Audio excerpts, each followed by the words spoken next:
One of the beautiful gifts of the Easter season is to hear the Acts of the Apostles proclaimed at Mass.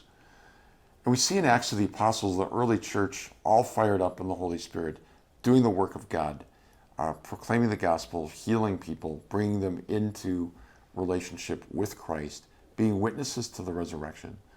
What strikes me in all of Paul's journeys and in all of the movement within Acts of the Apostles is this dynamic energy.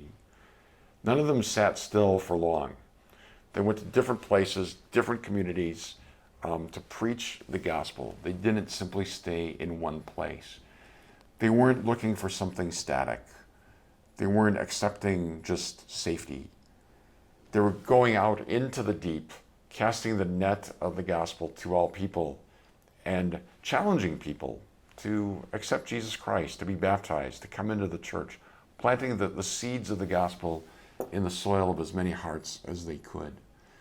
That reminds us that the church is always on mission. The church is dynamic.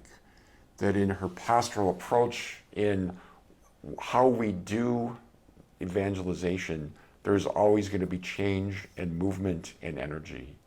So the point isn't just to stay in one place or to become freeze-dried in one particular method or to simply cling to what we know. It's rather to follow the Holy Spirit and to realize that each age demands a difference in approach to how we live the faith. Not that the faith changes, but how we express it, how we articulate it, how we bring other people into contact with it is always going to be adaptable and adapting to the current situation. As we launch into the deep with our strategic planning process, I encourage all of us just to pray for that dynamic energy, to realize that there's a difference between the essence of the church and its external expression. There's a difference between the mission of the church and how that mission is lived.